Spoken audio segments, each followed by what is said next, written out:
Amen. Magandang hapon mga kapatid. Once again, we are here. Welcome sa ating evening service here in our church, in Hosanna Bible Baptist Church and Ministries. Kablawang kayo aming kakabsat, HBBC Lawag, to God be the glory, HBBC Bacara, Pasukin, HBBC Claveria, and of course, HBBC Hawaii.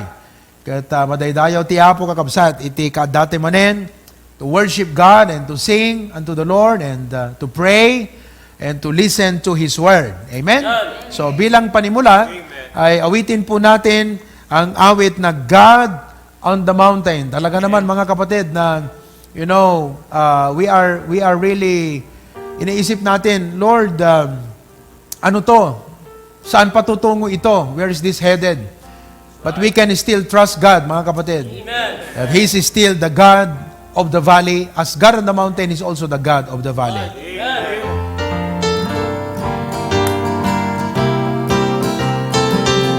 On the first now, life is easy when you're up on the mountain. You got peace of mind like you've never known. When things change and you're down in the valley, don't lose faith, for you're never alone. For the God of the mountain is still God in the valley. When things go wrong, He'll make them right. And the God of the good times is still God in the bad times. The God of the day is still God in the night. Second time, we talk of faith way up on the mountain.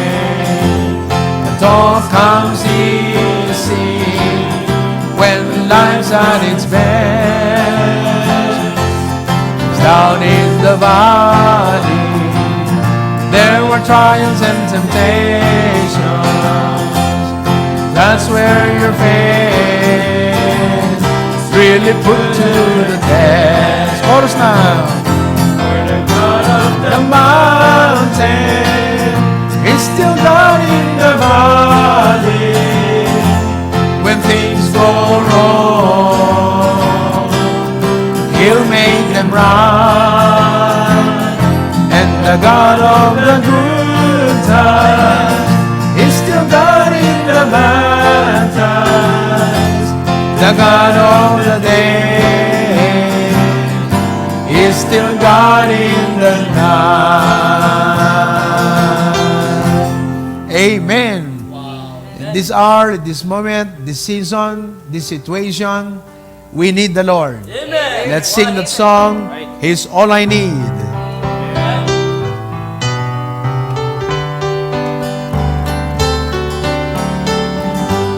First now, He's all I need when I just need someone to talk to. He's always there to hear my prayer each time I call Him. All I need, He supplies my thirsty soul. He satisfies, He's the Lord of all, and He's all I need. He comforts me when I'm weary. He says every pain is my deepest longing. Time and time again is my soul's inspiration, my heart consolation is my everything, and He's all I need. Second now, He's all I need. I will not turn to any other, for He's a friend who's closer than any brother. His friend. I can rely to be my strength. As time goes by, He's the Lord of all, and He's all I need. Cause He comforts me when I'm weary, eases every pain, fills my deepest longing, time and time again. Is my soul's inspiration, my heart's consolation, is my everything, and He's all I need. Amen. Praise the Lord. Remain standing and we'll have the reading of God's Word, mga kapatid. Dito tayo sa Psalms 46. Psalms 46 verses 1 to 7. Okay? Psalms 46 verses 1 to 7. Basahin po natin ang sabay-sabay. You have your Bibles with you. All together, starting now. God is our refuge and strength, a very present help in trouble. Therefore will not we fear, though the earth be removed, and though the mountains be carried into the midst of the sea, though the waters thereof roar and be troubled, though the mountains shake with the swelling thereof, Selah. There is a river, the streams whereof shall make glad the city of God, the holy place of the tabernacles of the Most High. God is in the midst of her, she shall not be moved. God shall help her, and that right early. The heathen raged, the kingdoms were moved. He uttered His voice, the earth melted. The Lord of hosts is with us. The God of Jacob is our refuge. Selah. Let's go to God in prayer. Panginoon, salamat po sa verses na ito. You are our refuge and our strength. The very present help in trouble. Today, Lord, we are in trouble. And we come to seek refuge unto you, Lord, because you promised that you are our very present help. Lord, I pray that you help us as HBBC. Itong ganitong pag-conduct namin ng aming services via live stream. Help us, Lord, our frontliners who are right now in the hospitals, on the roads, highways, and streets. Lord God, na tinitignan po ang safety, ang kapakanan, at maging ang mga nag-aasikaso ng mga pasyente. Lord, we pray for pastors, Lord God, that as we preach, you give us the power and the strength, the wisdom. And Lord God, we pray for your people. Lord, we are in great trouble. And you said, you are our refuge. And because of you, we will not fear. Though the earth be removed, the mountains be carried into the midst of the sea. You are our help, O God. We ask for your help right now. Lord, in Christ's name we pray. Amen. Praise God, mga kapatid. Napakaganda po ang verse na yan. You may be seated. That the Lord is our very present help in trouble.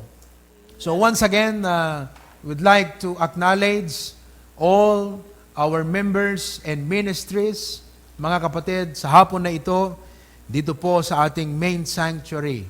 Okay? And praise God, mga kapatid, sa mga kapatiran, you know, who have shared blessings. You have poured out here, yung inyong mga blessings, mga kapatid, to be able to extend help sa ating mga kapatiran. Oh, so God bless your heart. We praise God, mga kapatid, for the grace of God in your hearts. And we will continue to pray for each one, for each other. Panalangin natin ang mga leaders natin, ang mga frontliners. Pray for our President. Amen. Pinanood ko po yung kanyang presidential speech addressing our nation the other night, mga kapatid. And he really needs our prayer. Oh, he really needs our prayer. And even po yung ating mga government officials. You know? And then our frontliners, please pray for my brother Glenn. mga kapatid, na bumalik na po siya sa ospital and nakausap namin siya I think 3 days ago, mga kapatid, and makita mo yung sadness sa kanyang mukha, mga kapatid, na his work is very stressful. So let's pray for nurses and doctors all around the world working in the hospitals, paying attention sa mga pasyente. Opo. So we are also praying na we could be able to have more vitamin C because marami tayong mga members na nangangailangan ng mga vitamin C.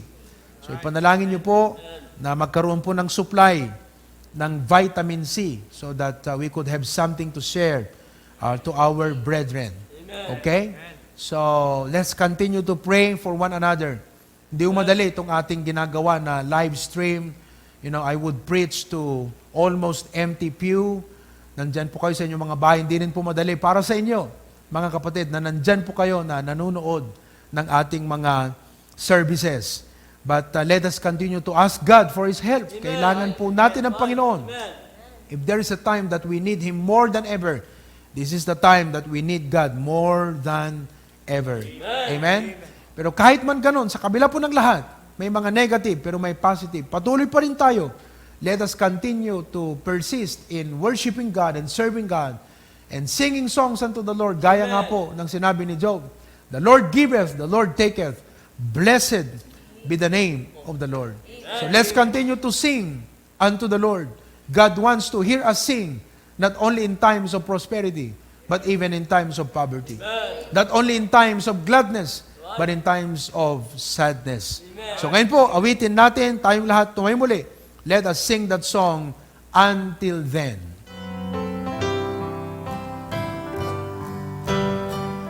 On the first now, my heart can sing when I pause to remember a heartache here is but a stepping stone along a trail that's winding always upward.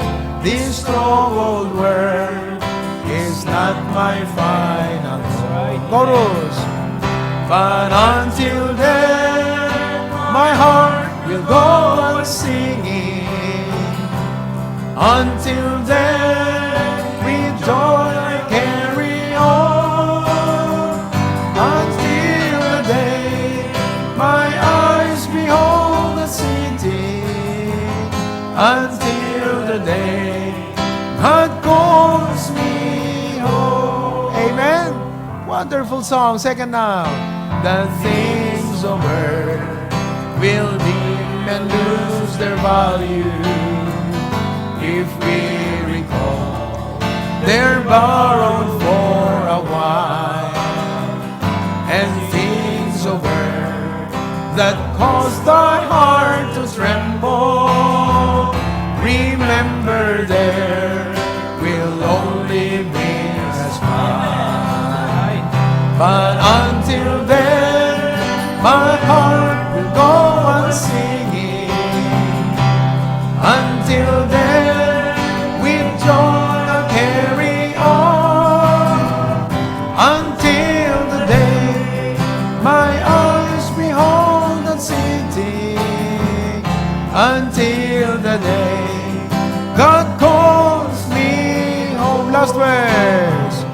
This weary world, with all its toils and struggles, may take its toll of misery and strife. The soul of man is like a waiting falcon. When it's released, it's destined for the sky. Chorus! But until then, my heart will go on singing. Until then, with joy I'll carry on. Until the day my eyes behold the city. Until the day God calls me home. yan po ang nais ng Panginoon sa atin. Naalala niyo po si Apostle Paul at si Silas, they were inside the prison. But you know, prison was not able to shut them up, mga kapatid. Well, they were in confinement, they were isolated, pero hindi po kayang i-shut up ng kanilang mga bibig. That night, they sang songs unto the Lord. So mga kapatid, we are still here singing songs unto the Lord. Amen?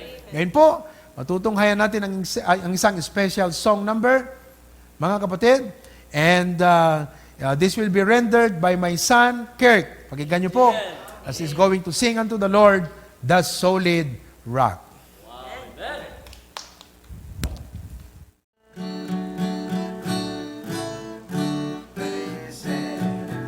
Through my disappointment, strife and discontentment, I cast my every care upon the Lord. No matter what obsession, pain or deep depression, I'm standing on the solid rock.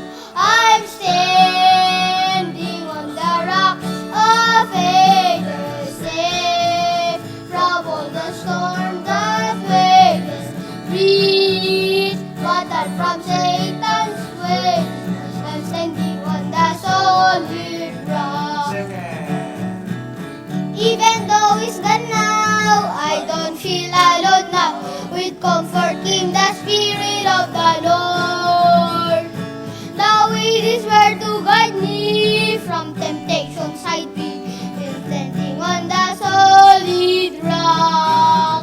I'm standing on the rock of ages, safe from all the storm that wages.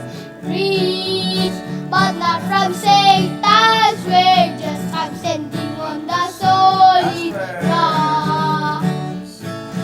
Now I'm pressing onward, each step takes me homeward. I'm trusting in my Savior day by day. With close is our relation, filled with His foundation. So on the solid rock I'll stay. I'm standing on the rock of ages, safe from all the storm that wages. Reach, but not from Satan's wages. I'm standing on the solid rock. I'm standing on the solid rock.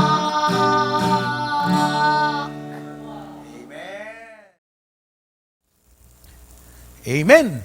Praise God. At salamat sa Panginoon sa awit na yan. I'm thankful to God for my family. Alam niyo po, isa sa mga pinagpapasalamat ko sa Panginoon ay ang aking family. At napakabilis lumaki ang mga bata. Ano po? Oo, I praise God also dahil sa lockdown na ito, walang pasok, walang klase. So mas marami pong panahon na ang aking misis ay matutukan niya po yung aming mga anak. And ginawan na namin sila ng separate na kwarto. Opo. At nakakatuwa na makita itong mga bata, sila yung nagtutupi, sila yung naglilinis, sila yung nagkaayos ng kanilang mga kwarto. And that's a wonderful and great blessing, mga kapatid. Alright? So, ngayon po, nais kong tayo pong lahat ay tumayo at tayo po ay magbukas sa panalangin para sa mensahe ng Panginoon ngayong hapon. Let us stand together and pray. Lord, thank you so much for this time. Once again, Lord, nais po naming alalahanin at naalala po namin muli, we remember once again, Lord, our leaders, our frontliners who are giving their lives on the line to make sure, Panginoong Diyos, na maging maayos, maprotektahan, at matugunan ang pangangailangan, both physical, sa pagkain, at sa mga pasyente, Panginoong Diyos. Lord, we ask that you would give them strength, provide them strength and help and wisdom to accomplish their duties, dear Lord. Maraming salamat po. At ngayong oras na ito, muli kami ay narito para pakinggan ang inyong mensahe para sa amin. Oh Lord God, I pray that you would speak to us in a very personal way. Salamat, Panginoon, sa mga kapatid na patuloy sa kanilang pagsubaybay, pag-abang at pag-join sa aming pong live stream. We give you glory, honor, and praise in Jesus' name. Amen. Pwede na po tayong maupo, mga kapatid. Ngayong hapon na ito ay medyo nagkaroon muna ako ng konting variation dahil sa nakaraang 2 linggo, napansin niyo po, ay meron akong series of message. Yung una ay series of message about the heavenly mindset. Yung pangalawa, yung ating mga Sunday morning, ay series of message on the 10 characteristics of a life anchored on the Lord. Panalangin po ng aking puso na itong mga mensaheng ipinapadala ko po sa inyo na mga ini-impress ng Panginoon sa aking puso ay malaking tulong sa inyo pong mga pananampalataya, mga kapatid. So balik kayong hapon. Let's take a little break from those series of lesson. At nais ko pong dalhin sa inyo ang mensaheng pinamagatan, The Lockdown of Jonah. The Lockdown of Jonah.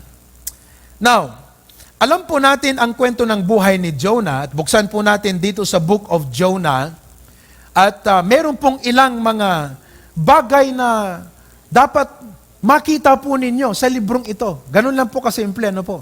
Una, yung messenger. Ang messenger dito, siya po yung lingkod na inutusan ng Panginoon. Siya po si Jonah. Siya yung ating subject sa hapon na ito. Pangalawa po ay yung misyon. Siya po ay pinadala, inutusan at inatasan ng Panginoon upang pumunta sa Nineveh. At ang sabi ng Bible, ng Nineveh ay isang wicked na bansa. Wala pong record dito kung gaano sila ka-wicked. Pero po sa mga Bible historians and Bible researchers, ay kanilang nakita at napansin na kanilang nadiscover na itong mga Ninevites, mga kapatid, ay mga sobrang napakasama po nila. Sapagkat ang kaparaanan nila na pagparusa sa mga tao, very inhumane. Babalatan kang buhay. Ganon daw po sila katindi. Ganon sila kagrabe. So, ito yung misyon. Ito yung pupuntahan dapat ni Jonah. Pangatlo po ay yung message. Meron siyang dapat dalhing mensahe. That is the summary of the whole book of Jonah. The messenger, the mission, and the message. Subalit, ganito po ang nangyari, as we all know, na imbes na siya ay patungong Nineveh, mga kapatid, hindi po niya nagustuhan yung sinabi ng Panginoon. Kung minsan, meron po tayong ganong attitude sa Diyos na parang meron tayong tinatawag na multiple choice. Ano po? Parang sinasabi natin, Lord, magbigay ka ng option, mamimili ako. Hindi po tayo ang mamimili. The Lord will choose for us. The Lord decides for us. The Lord's will, yun po yung final para sa atin. Opo. Pero si Jonah, mga kapatid, nag-isip pa siya ng opsyon. Ayaw po niya. Yung utos ng Panginoon sa kanya. Kaya po, pumunta siya na tumungo sa Tarsis. Sumakay ngayon siya ng barko, mga kapatid, in the middle of the story, dito po sa dagat, dumating, pinadating ng Panginoon ng isang napakatinding bagyo. Opo. At itong mga crew ng barko, kinabahan na sila, nagpanik na sila, mga kapatid, tumawag na sila sa kanilang mga Diyos. Ano po? Pero, ang nangyari, tulog si Jonah. Tulog. Bira. Kung minsan, kahit pala backslider, masarap din ang tulog. Ano po? Kahit malayo ang kanyang loob sa Panginoon. Kahit pala siya ay tumakbo palayo sa Panginoon. Masarap pa rin ang tulog. Opo. Pero ginising ngayon siya ng crew ng barko. Sabing ganyan, alam mo ba kung anong nangyayari sa atin? Sabi niya, the shipmaster came to him and said unto him, What meanest thou, O sleeper? Arise, call upon thy God, if so be that God will think upon us that we perish. Dito ngayon niya, na-realize mga kapatid, na ang Diyos ay kinakausap na siya sa pamamagitan nito. Kaya ang sabi niya ganyan, itapon niyo ako sa dagat. Opo. Then said they unto him, What shall we do unto thee, that the sea may become unto us? For the sea wrought and was tempest to us. And he said unto them, Take me up and cast me forth into the sea. Itapon niyo ako sa dagat. So shall the sea become unto you. Para tumigil na ang bagyong ito. For I know that for my sake, this great tempest is upon you. Nadamay kayo dahil sa akin. Dahil sa akin. Opo. Now, ngayon, tinapon nila si Jonah. Verse 15, say, so they took up Jonah and cast him forth into the sea. And the sea ceased from her raging. Then the men feared the Lord exceedingly and offered a sacrifice unto the Lord. Now, ang next part ngayon po dito sa chapter 1 verse 17 ay sabi niya, now the Lord had prepared a great fish to swallow up Jonah. Ang laki po, na kaya niyang lunukin. Yung buong pagkatao, buong Jonah, nilunok po niya ng buhay. Mga kapatid, and with God's sovereign intervention or providence, hindi po naapektuhan si Jonah sa digestive system ng isda. Sapagkat alam niyo po, sa loob ng isda, nako, pwede kang ma-digest doon. Marunot ka nga si bibiyag, you know. And Jonah was in the belly of the fish 3 days and 3 nights. Ano po yon? Lockdown. Yan po ang ating paksa ngayong hapon. The lockdown of Jonah. 3 days and 3 nights in the belly of this great fish. At alam niyo po, dito sa loob ng tiyan ng malaking isdang ito, mga kapatid, may 3 nangyari sa kanya. And in application sa ating kalagayan ngayon, na nasa mga sarili nating mga bahay tayo, nasa lockdown po tayo, sana po we can learn a biblical insight and application that God will impress in our hearts, na kung paano, ano ang nangyari kay Jonah, pwede ring mangyari sa atin. So 3 bagay po. Una sa lahat, mga kapatid, lockdown brought Jonah into realization. Lockdown brought Jonah into realization. Dito po, sa 3 days and 3 nights na kanyang pagtira doon sa loob ng tiyan ng malaking isda ito, meron po siyang mga bagay na naunawaan. Meron siyang mga bagay na dito niya ngayon na-realize, mga kapatid. Dito siya nagkaroon ng, dumbang, mas naintindihan niya ito. Mas naunawaan niya ang bagay na ito. At alam niyo, mga kapatid, ako po ay naniniwala na dahil sa lockdown, may mga bagay na ngayon, mas naunawaan na natin. Mas nakita natin. Mas lumiwanag sa atin. Mas na-realize po tayo dahil nasa ganito tayong kalagayan. Pastor, paano mo naman nasabi yan? Dahil po sa chapter 2, ito ay laman ng panalangin ni Jonah sa loob mismo ng tiyan. At sabi niya ganyan sa chapter 2, verse number 2, and said, I cried, sabi niya, by reason of mine affliction. Inawagak iti apo, gapu iti pakarigatak. Inawagak. Mga kapatid, nanalangin po siya. Pastor, anong ibig sabihin niyan? Kasi po, nung kinausap siya ng Diyos, nung inisip niya ang kanyang sumunod na gagawin, nung sumakay siya ng barko, at nung natulog pa siya sa barko, di po siya nag-pray. Alam mo po, if we live a life of rebellion to God, if we live a life of disobedience, it is hard to develop a habit of prayer.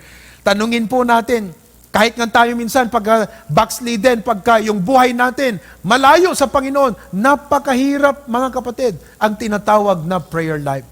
And so, Jonah did not have a prayer life. Pero this time, mga kapatid, na-realize po niya ang kahalagahan ng pagtawag sa Panginoon. I cried, sabi niya, inawagan. Bakit? By reason, dahil naparigatak. Napahirapan na ako, hirap na ako. Kaya ngayon, tumatawag ko sa Panginoon. Mga kapatid, etong lockdown na ito, isa sa mga bagay na nais iparealize ng Panginoon sa atin ay ang kahalagahan ng panalangin. The importance of calling upon Him. The importance of knowing Him. The importance of looking up to God. Mga kapatid, dahil alam nyo, when things comes to worse and things may get worse, we are praying, if it is not, it will not come to worse. But when things will get worse, mga kapatid, wala kang ibang tatawagan kundi sa itaas. Amen? And so, tumawag po siya sa Panginoon. Ganon din pong nangyari kay David, mga kapatid, in the book of Psalms, na itong kanyang affliction, dahil nga pa nakaparigat na kakabsat, meron po siyang naunawaan. Meron po siyang naintindihan. Meron siyang nakita, mga kapatid, na hindi niya siguro naunawaan, nakita, naintindihan, pag hindi po dumating sa kanya yung affliction. Pakinggan niyo po ang sabi niya dito sa Psalms 119 verse 67. Sabi niya, "Before I was afflicted, I went astray, but now have I kept thy word." Nakita niyo po? Before I was afflicted, bago ako pinahirapan, ako ay lumihis ng landas, I went astray. Lumayo ako sa dapat kong tinatahak, dapat kong dinadaanan. Lumayo ako, sabi niya. Ngayon sabi niya, because siya ay nakaranas ng affliction, sabi niya, "But now have I kept thy word." In other words, nung ako ay nahiwalay, at nung ako ay umalis sa landas, nung ako ay humiwalay, doon sa dapat na tinatahak kong landas, at ako'y napahirapan, doon ko na-realize ang kahalagahan ng salita ng Panginoon. Mga kapatid, ngayon po, mas nakikita natin ang kahalagahan ng salita ng Diyos. Ano po? Praise God, nung walang lockdown, walang hadlang, makakapunta tayo rito sa kapilya, Wednesday night, Sunday morning, ano po? Ngayon, nasa lockdown na po tayo. Salamat na lang sa Panginoon. May live stream pa. Pero I hope that while at home, at nagbabasa ka ng Bible, sabi mong ganyan, alam mo, siguro mayroon po sa inyo, mga kapatid, ang magsasabi, alam mo, Pastor, ngayong lockdown, nararanasan ko magbasa ng Bible. Yung dati hindi ko nagagawang magbasa ng 5 chapters. Dati hindi ko natatapos yung isang chapter dahil nung dati, Pastor, pagkagising ko sa umaga, luto ka agad, trabaho, pasok sa eskwela, nagraras ako lagi.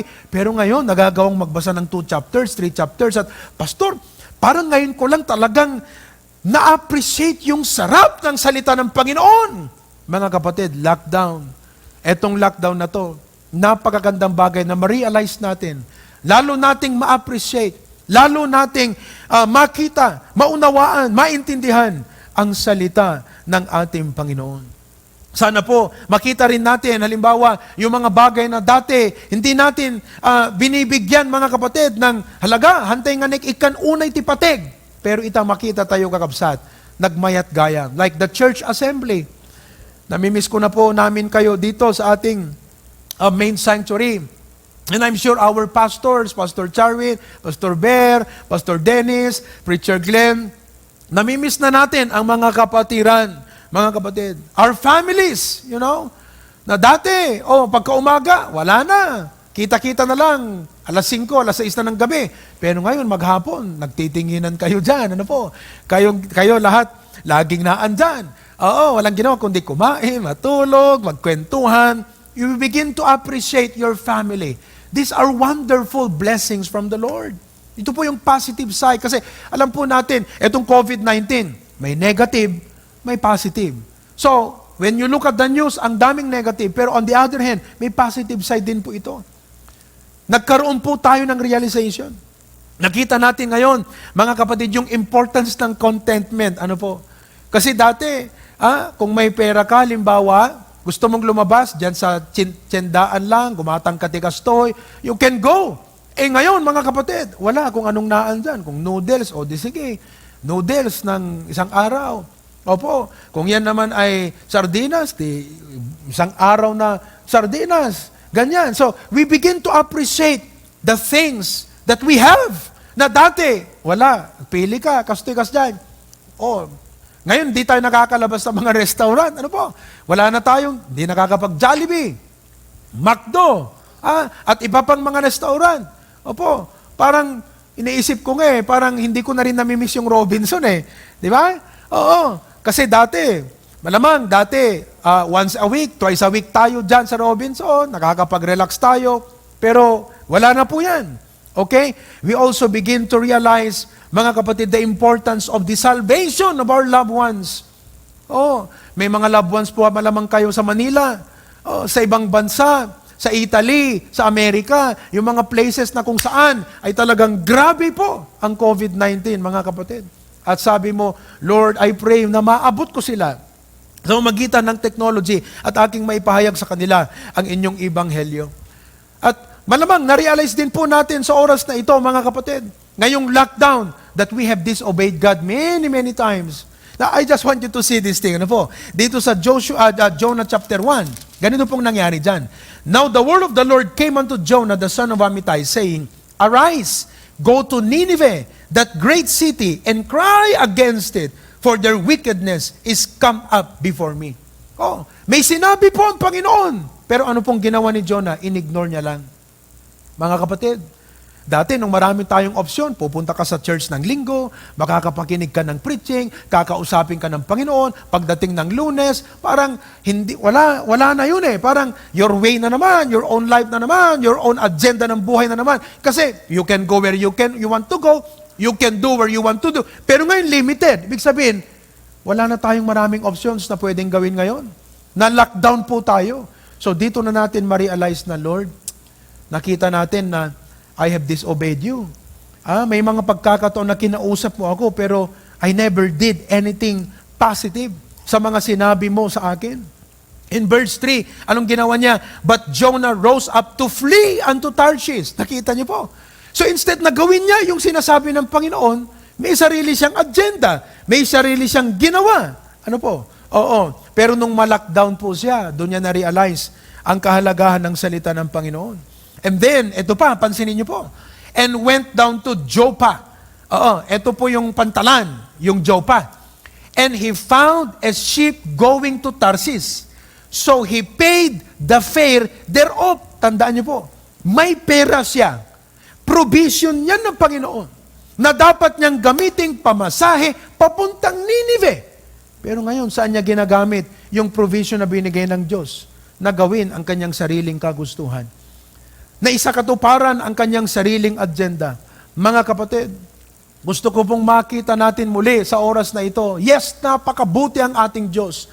God has blessed us, God is the source of our good and perfect gift. Sabi ng Bible, He daily loaded us with blessings. Pero alam niyo po ba kung bakit tayo ay tinutugunan ng Panginoon? Sinasagot ang panalangin, pinoprovide ang pangangailangan, hindi upang gawin natin ang lahat ng gusto nating gawin. Hindi po yon. Pero upang magawa natin ang gusto niya at nais po niya sa ating buhay. Huwag po tayong gumaya kay Jonah. Nang ginawa po niya, he has misappropriated the resources that God has given to him. Kaya mga kapatid, realization. Ang pangalawa po rito, lockdown brought Jonah into a resolve. Nagkaroon po siya ng pagpasya. Nagkaroon po siya ng isang resolution, ng isang desisyon. Resolve is a firm determination to do something.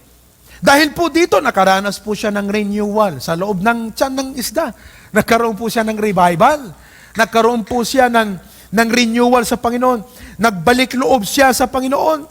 Nakipag-ayos siya sa Panginoon. Nakipagkasundo siya sa Panginoon.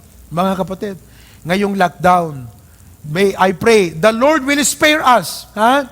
Sana po, things will not come towards dito sa Ilocos. Mga kapatid, sa inyo pong lugar, kung saan man kayo naroon, sa Lawag, kung saan man po kayo naroon, I pray na hindi po darating ang worst na kalagayan ng buhay. And if God will spare us, na hindi po tayo kukunin pa ng Panginoon at mabubuhay po tayo ngayong lockdown, mga kapatid, makipagkasundo tayo sa Diyos. Hindi lang po tayo makipag-ayos, makipagkasundo. Ibig sabihin, tulag. Let's have a covenant with God. Let's have a commitment to the Lord. Nasasabi natin, Lord, pag bumalik ang normal na buhay at papayagan mong kami ay makatrabaho muli, papayagan mo na kami ay makakabalik muli sa eskwelahan, Panginoon, ayaw kong gumawa ng pangako na hindi ko magagawa, pero Lord, sa tulong mo, gusto kong gumawa ng commitment sa iyo. Alam niyo po, si Jonah, nagkaroon po siya ng commitment sa Panginoon. Dito sa chapter 2, verse number 4, sabi niya, then I said, I am cast out of thy sight, yet I will look again toward thy holy temple. Ket kinunak, naibeleng akong ti imatang mo. Naibeleng akong kunana, kasi affliction po yung naranasan po niya eh. Naibeleng akong ti imatang mo, numan pa'y kasta, imatangak tumanen tinasantuan na templo. Hanakinuna, naibeleng akon, gapuy ti dayta, backslide akarudan. Na-lockdown akon. 3 Sundays kanjak na ko may takapilya. Urag subliti dati, tuloy-tuloy. Dahil yung kanjak mapan makigimungan. Hantay kumakungko na kakabsaan. No di kat, aramidan tayo ti commitment ko na tayo, Lord. No pag sublim to nga normal na giti sitwasyon. babaan ti tulong ken parabor mo, amin nga schedule ti gimong kadadagimong, ijay kapilya nga impay mo nga paggigimungan miya po. By your grace, siguraduak nga makapanak by your grace, Lord. Hante kumakong ko na nga, Lord, after dito yung lockdown, hamukong ko na ti sarilim, after dito yung lockdown, 1 month, jak na pa nakigimong, mayat na tagay mo, jak pa pa ni Jai. Aya, buyak to lata ta preaching ni Pastor ta lives. Hindi po sana, mga kapatid.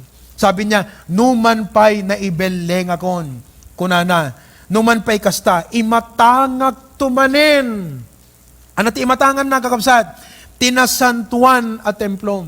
He was referring to the Holy Temple. Na itong Holy Temple na ito, mga kapatid, ito po yung pinili ng Diyos na kanyang habitation, the place of sacrifice.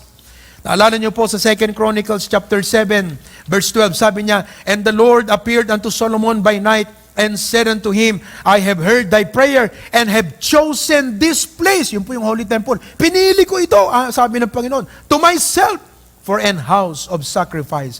If I shut up heaven, that there be no rain, or if I command the locusts to devour the land, or if I send pestilence among my people, if my people, which are called by my name, shall humble themselves, and pray, and seek my face, and turn from their wicked ways, then will I hear from heaven, and will forgive their sins, and will heal their land. Now mine eyes shall be open, mine ears attend unto the prayer that is made in this place." Ito po yung Holy Temple na nais muli matanaw ni Jonah. Nais muli na makita ni Jonah. He was saying, "Lord, I want to see your presence. I want to see your glory once again." Mga kapatid, magkaroon po tayo ng result.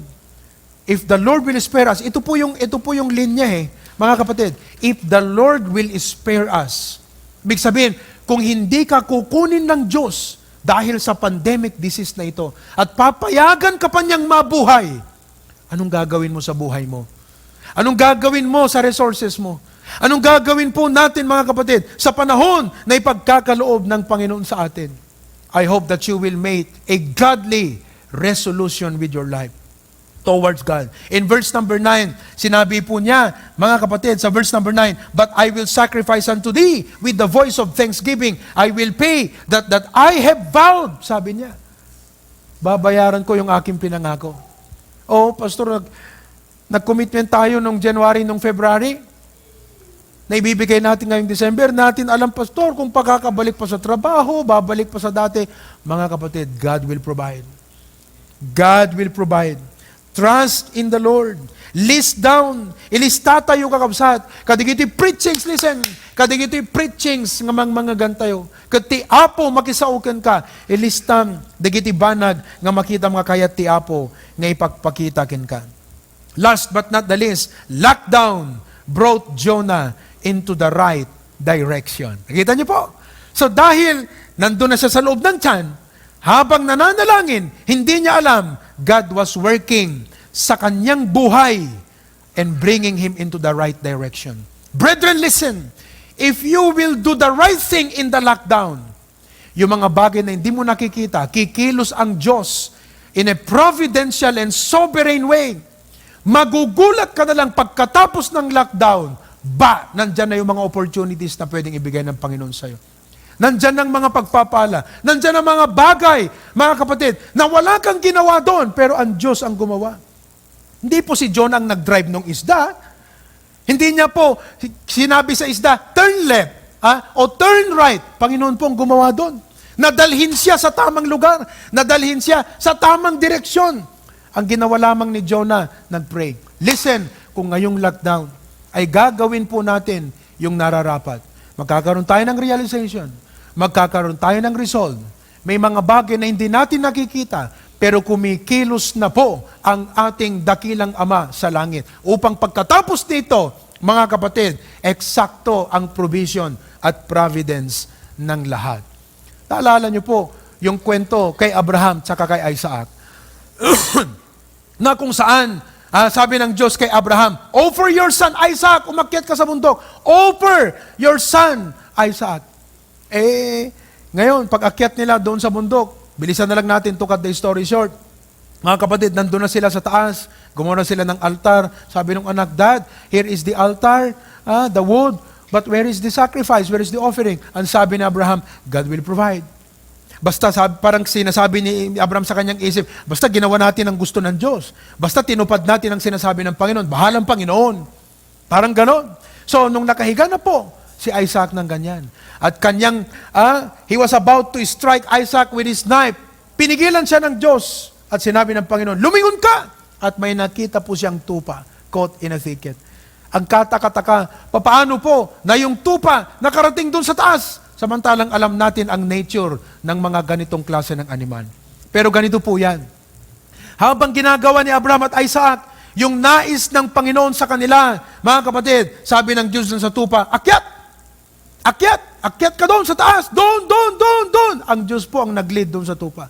And right at the same time, at the right time, right place, right moment, mga kapatid, nagkasalubong po sila.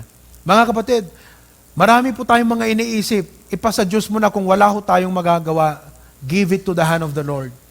Sabi nga ng ating message kanina, be still. Pero kung ano yung nais ng Diyos na gawin mo because you know God is intervening.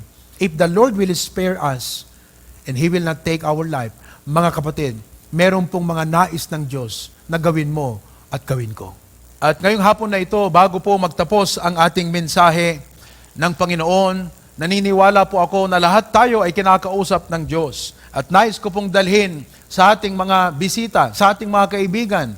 Malamang ay hindi po kayo member o part ng HBBC, pero malugod at natutuwa po kayo sa panonood ng ating pong live stream dito sa HBBC. Parang kaninang umaga po, base sa ating datos, ay meron tayong total visitors na nanood na 124. Puri ng Panginoon, praise God for that. At kung sa oras na ito, kaibigan, kapatid, ikaw ay nanonood muli sa mensaheng ito, meron pong nais ng Panginoon na malaman mo sa oras na ito.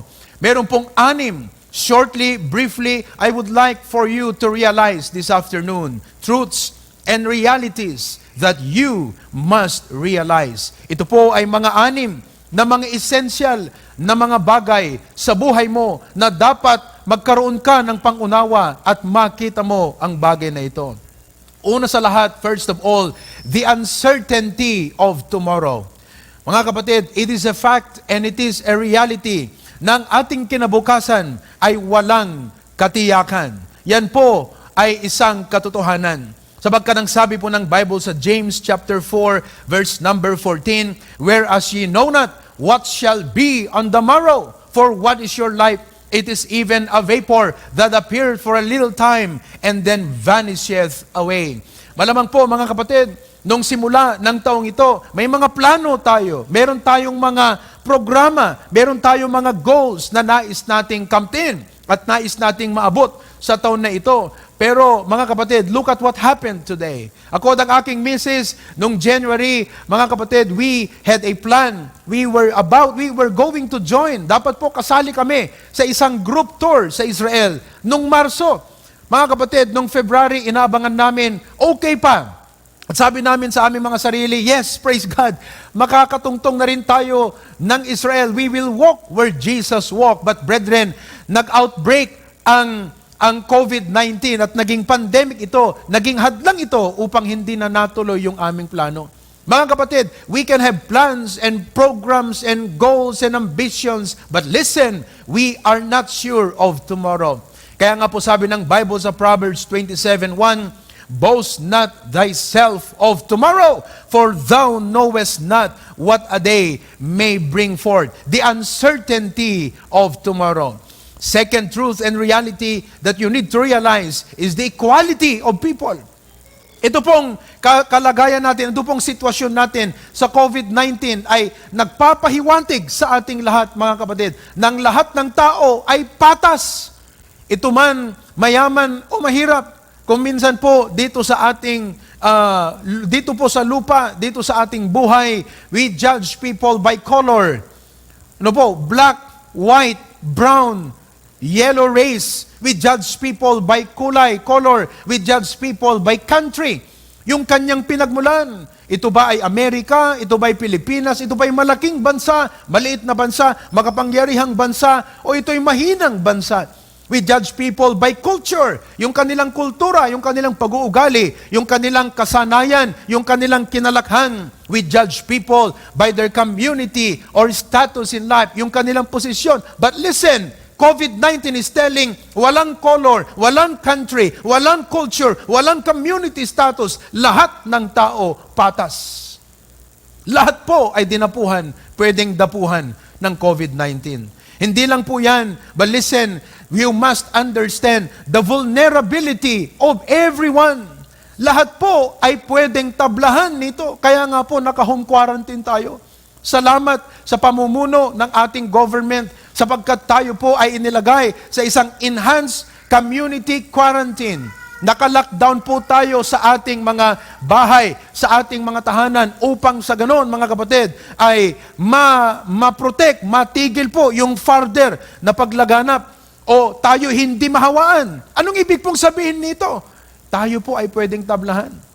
Hindi po tayo pwedeng magyayabang at sasabihin natin, I will try to talk, walang social distancing, ganito, ganyan, at hindi ako mahahawan. Wala pong Superman sa atin ngayon. Yung mga pinanonood na mga bata, na mga Iron Man na ganyan, Captain America, at mga superheroes na ganyan, wala pong katotohanan yan, sapagkat tayo ay tao at ang lahat ay vulnerable. Both rich and poor are vulnerable. Powerful and inferior countries are vulnerable. Yan po ay katotohanang ipinapahiwatig sa atin ng COVID-19.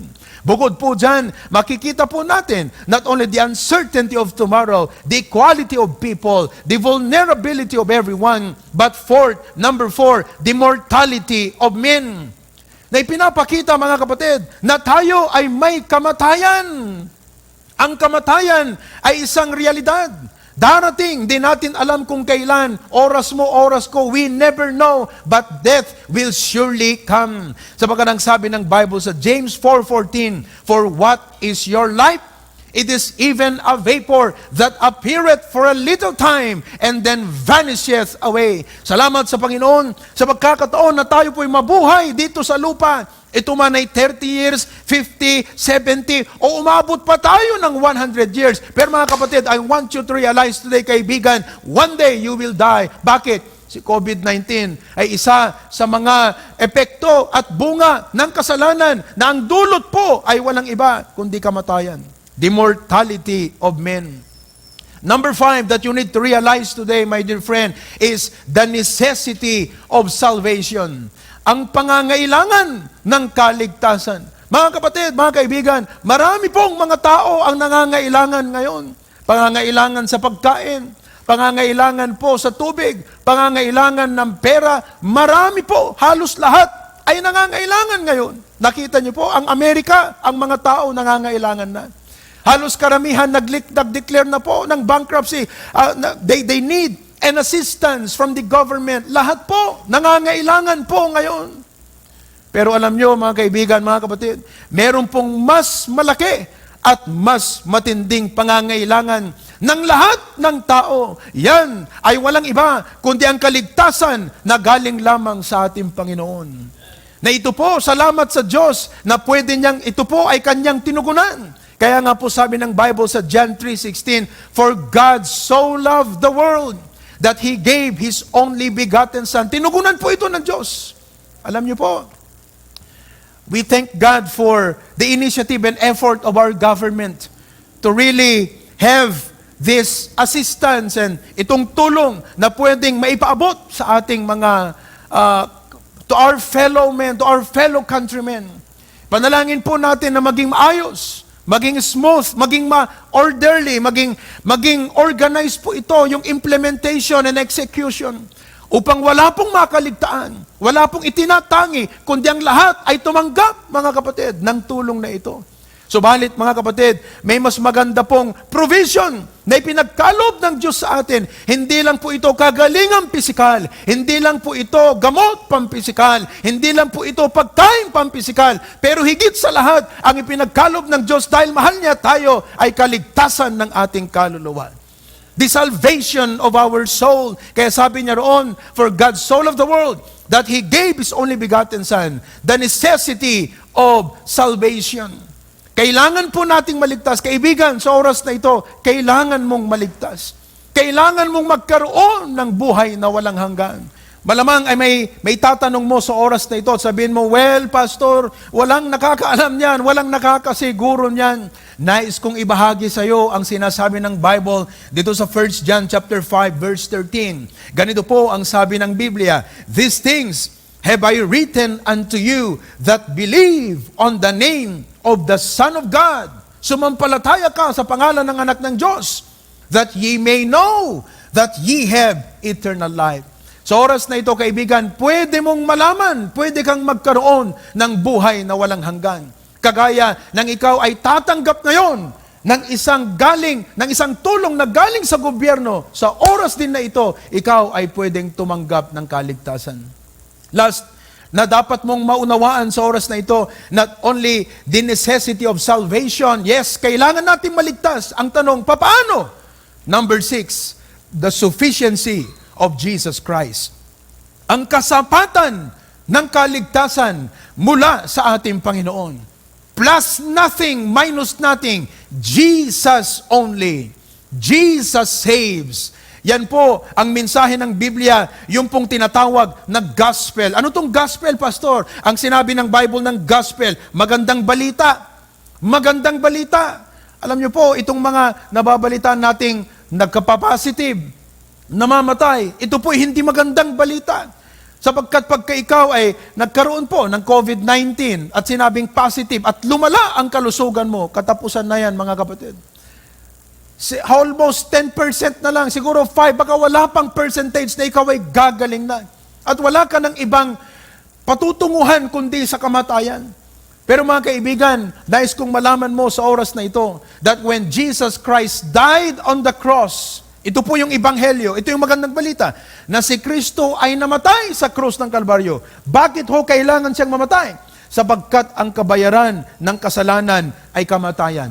Hindi po pera ang pambayad sa Diyos para iligtas tayo. Hindi po yung mga kandila na ating itatapat dyan. Hindi po yung tayo luluhod mula doon sa pintuan hanggang dito sa pulpito. Hindi po yun ang bayad sa ating kaligtasan. Ang bayad sa ating kaligtasan ay ang dugo ng ating Panginoon na nadanak sa krus ng Kalbaryo.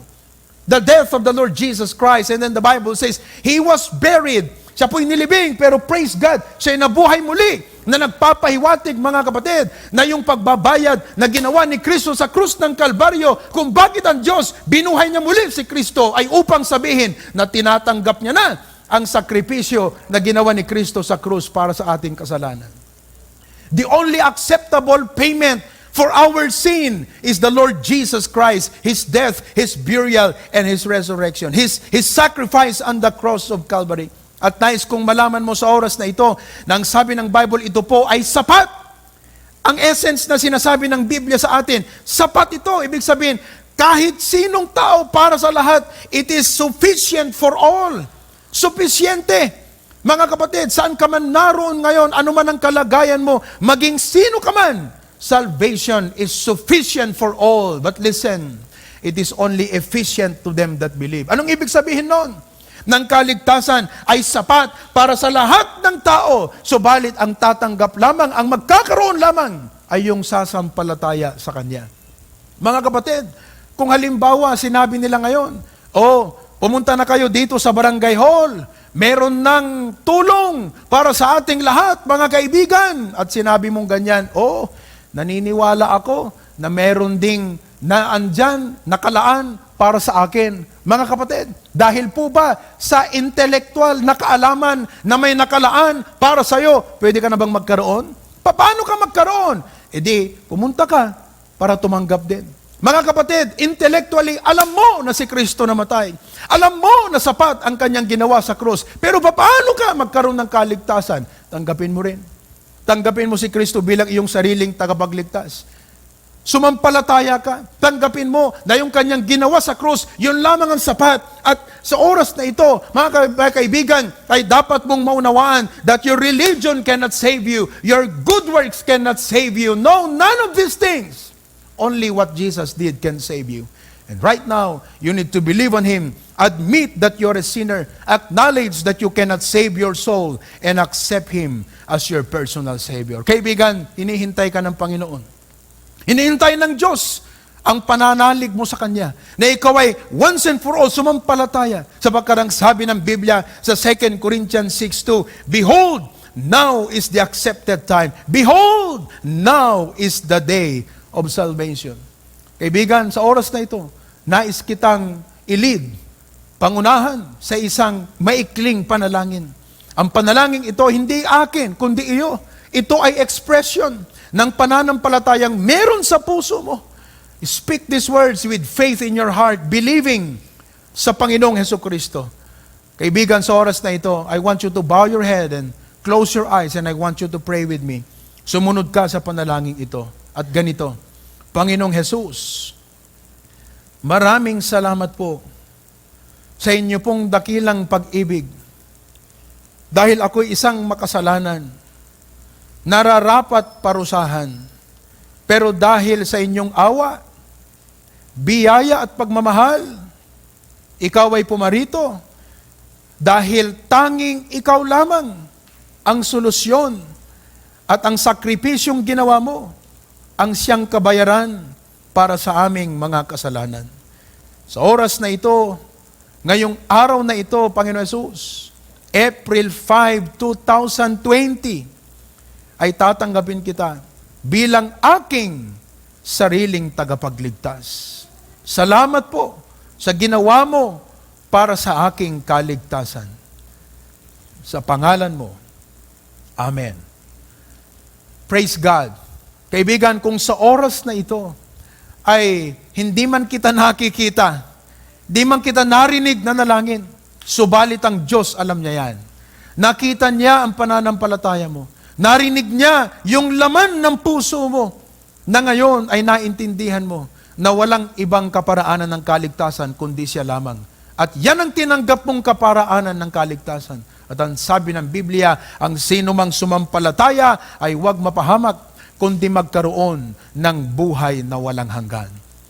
Kaibigan, my dear friends, our dear viewers and visitors, please do not hesitate. Huwag po kayong mahiya na ilagay ang pangalan nyo dyan sa comment section.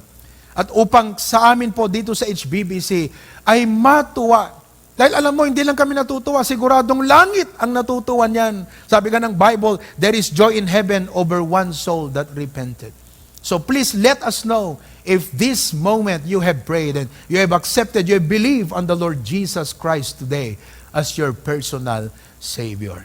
Sa ating pong mga kapatid, salamat sa Panginoon sa ganitong opportunity, na meron tayong live stream. Na dahil po rito, kahit ang hirap ng sitwasyon na ito, mahirap po para sa akin, hindi humadali itong aking ginagawa na nagpipreach at wala po kayo rito. Pero biyaya po at tulong ng Diyos na maipapaabot ko po sa inyo ang mensahe ng Panginoon, mga kapatid. Salamat sa inyong panalangin and praise God na kahit ganito, all things work together. Dahil yung mga kaibigan natin, kapatid, relatives, ay pwedeng makatune in, makapanood, at makarinig din ng ebanghelyo ng ating Panginoon.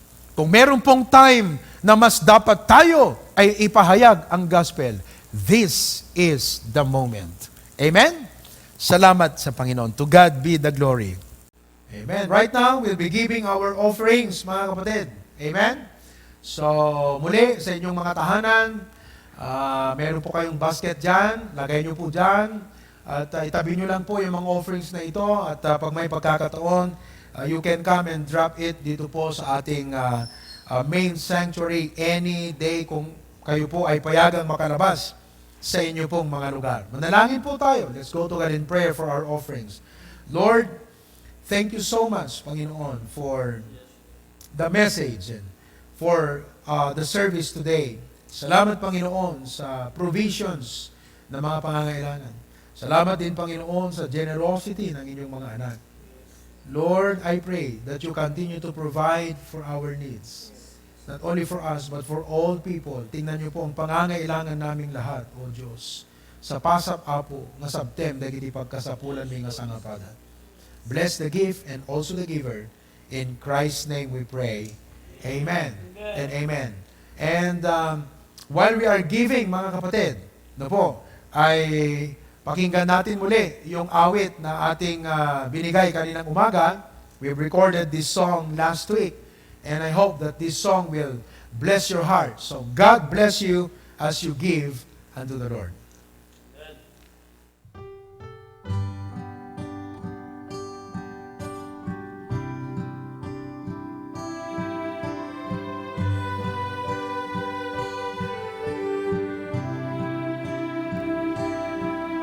Sometimes we go through trials that are so hard to bear. We lift our face toward heaven, saying, God, are you really there? I've asked that same question, 'cause I've been down that road. And looking back, I now can tell you, He's always let me know there is hope, so be strong. There is hope.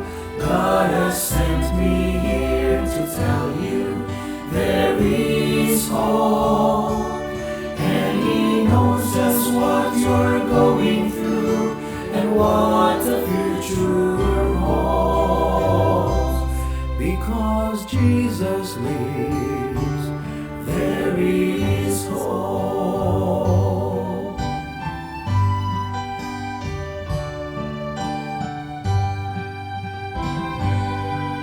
He was bruised for our transgressions, He was nailed upon a tree. He cried out to the Father, why hast thou forsaken me? But through my suffering Savior, He brought healing to our pain. And the one who raised Him from the dead can restore us all again. There is hope, so be strong. There is hope. God has sent me here to tell you there is hope, and He knows just what you're going through and what the future holds. Because Jesus lives, there is hope. There is hope. There is hope. My Jesus still whispers, there is hope for the one who has gone astray. Jesus says, I am the way, so don't give up. There is hope, and He knows just what you're going through and what the future holds.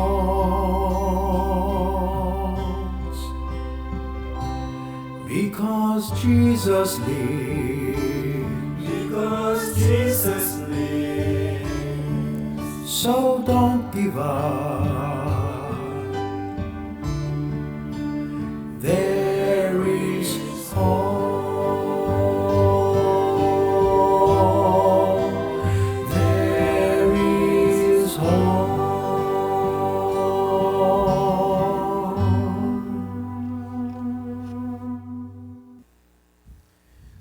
Amen.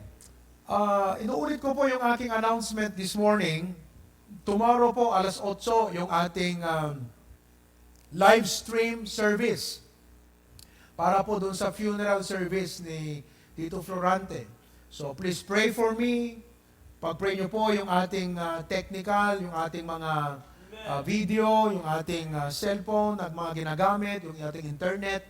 Na sana po bukas ay maging maayos po ito. Ano po? By the grace of God. So, i-claim po natin yan. Pangalawa, let us also pray that many souls will be saved. Bukas po ay maraming makarinig ng gospel at sila po ay maligtas. Alright? So, let's close in prayer. Lord, thank you so much.